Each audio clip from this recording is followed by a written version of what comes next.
Como havia prometido, vamos resolver então alguns exercícios relativos ao primeiro capítulo de funções. Este primeiro diz respeito a um gráfico onde temos a velocidade de um carro relacionado com a distância que ele percorreu. Na primeira pergunta pedem para indicar as variáveis relacionadas com o gráfico.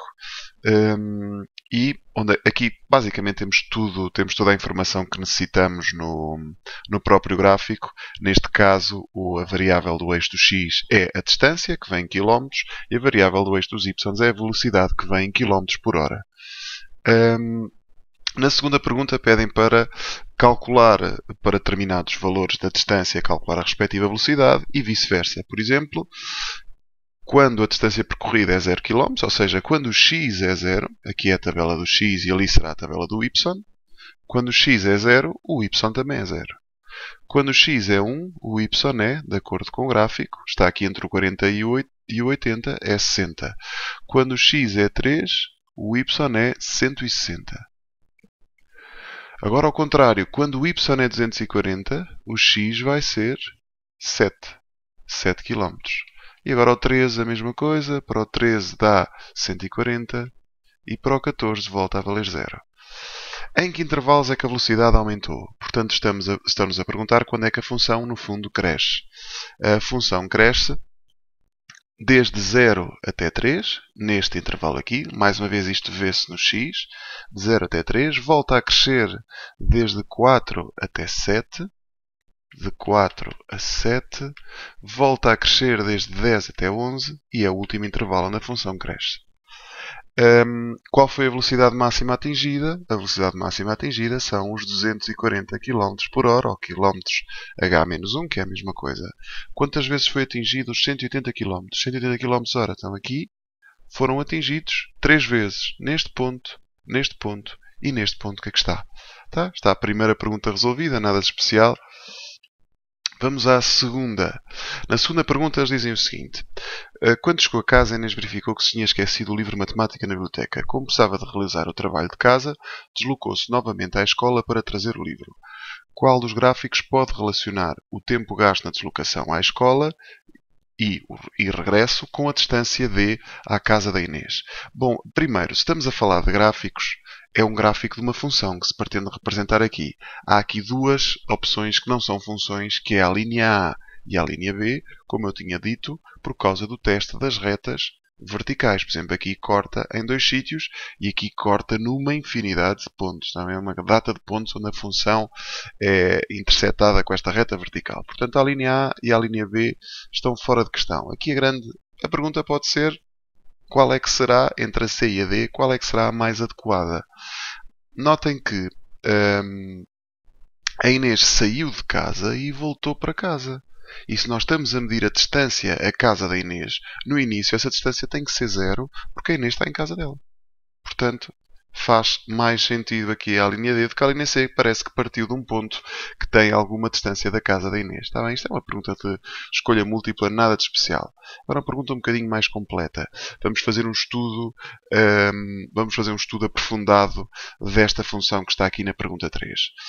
Primeiro, pedem o domínio. O domínio vê-se no x. São os valores assumidos no eixo do x, que vai desde -3 fechado até 4 aberto, porque o 4 não chega a ser atingido.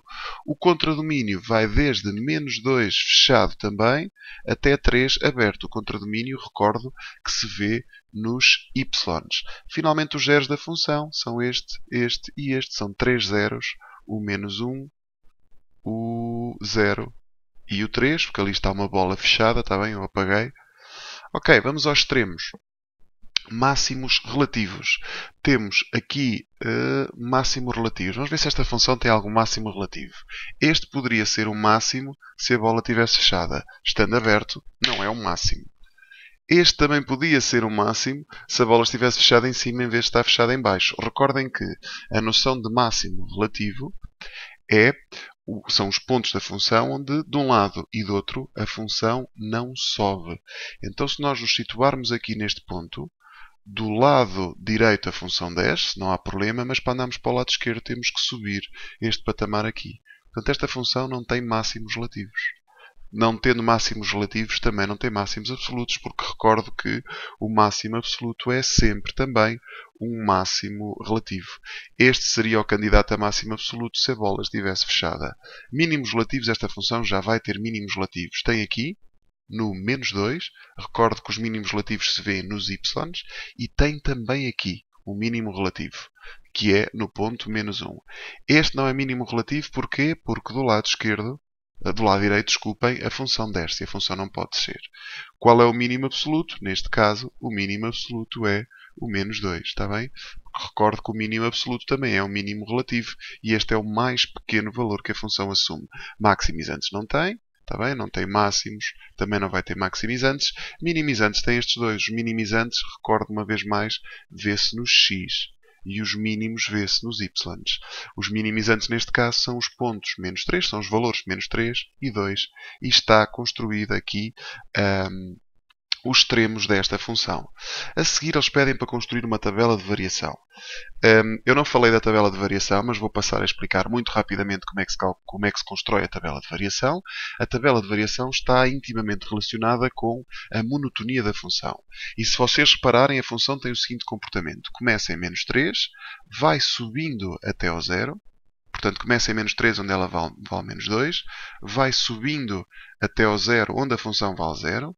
Depois desce até ao 2, onde a função vale menos 1. E depois sobe até ao 4, onde a função não está definida. Portanto, há quem não meta nada aqui. Já vi, normalmente nas soluções de livros não metem aqui nada. Fazem isto. Eu posso, por exemplo, meter aqui um 3, mas meter assim arriscado, que é só para dizer que ele não chega a atingir o ponto, que é uma bola aberta. Portanto, este será o x, este será o f de x. Isto, no fundo, é uma tabela de variação desta função. 3.4, perguntam-nos onde é que a função é positiva e onde é que ela é negativa. Ora, a função é positiva quando ela estiver acima do eixo do x e é negativa quando estiver abaixo do eixo do x. Neste caso, ela é positiva. Vamos lá meter aqui uma cor que se perceba melhor. Ela é positiva desde menos 1 aberto até 0 aberto também, porque no 0 ela também vale 0, reunido com 3 aberto até 4 aberto, porque o ponto não chega a ser atingido. Onde é que ela é negativa? Desde menos 3 fechado, porque está claramente abaixo da linha d'água, até menos 1 aberto, porque o 0 não conta. Só se tivesse aqui o menor ou igual é que contaria. E depois volta a ser negativa desde 0 aberto até 3 aberto. E estão construídos intervalos onde a função é negativa e positiva. Vou acabar só com esta questão aqui. É uma função que tem este intervalo de variação, esta tabela de variação que aqui está, e pedem-nos para fazermos um esboço desta função. Portanto, ela tem aqui alguns pontos onde há mudança de variação. No ponto menos 1, ela vale menos 1. No ponto 3, ela vale 1. Imaginem que aqui seria o 3, aqui vale 1. Isto com papel quadriculado melhor estaria. E no ponto 5 ela vale 0. 3, 4, 5. No ponto 5 ela vale 0. Então a função vem de menos infinito a descer até ao ponto menos 1, que é este pontito aqui. Está bem? Depois sobe até ao 3, 1 e desce até ao ponto 5, 0. Fechadita aqui a bola, porque chega a atingir este ponto. Depois eles perguntam quais destas afirmações são falsas e quais é que são verdadeiras. A equação s de x igual a menos 1 é impossível. Não, é possível. O menos 1 é um ponto onde a função é igual a menos 1. O ponto menos 1 é mínimo absoluto da função. E exatamente, pelo gráfico da função percebe-se que isto é o mínimo absoluto. Esta é verdadeira, esta é falsa. O valor máximo de s em R+ é 1. Ora, se estamos a definir a função para R+, estamos só a considerar o lado direito da função. Em R+, a função tem um máximo aqui que vale 1 e a função tem 3 zeros. Sim, parece-me que sim. A função vai ter 3 zeros. Quer dizer, vamos ver se a função é contínua. Sim, ela é contínua, então tem que ter 3 zeros. Portanto, eu tenho que conseguir desenhar esta função. Vou só meter aqui novamente os pontos. Portanto, ela vem daqui. Não tem necessariamente que ter 3 zeros. Eu já passo a explicar porquê. Depois tenho aqui o ponto 3, onde ela valia 1. E depois tenho aqui o ponto 5. Porquê é que a função pode não ter 3 zeros? Como eu estou a desenhar aqui. Porque este primeiro ramo podia ser assim. poder lá estar sempre a crescer sem nunca chegar a atingir o eixo do x. Portanto, esta também é falsa. Portanto, as falsas são a primeira, dizem que a equação x igual a menos 1 é impossível. É óbvio que é possível. Esta é verdadeira, porque o menos 1 é o mínimo absoluto. Em R+, na parte positiva, o 1 é o máximo da função. Também me parece que sim. Aliás, por mais desenhos que eu fizesse aqui, mais representações, como ela sobe até este ponto e depois desce, aquele seria o máximo da função. E a função tem 3 zeros, esta é falsa. Temos a primeira e a última, são as afirmações falsas, porque pode a função não ter 2 zeros. Pode a função não ter 3 zeros, pode apenas ter 2. Está bem?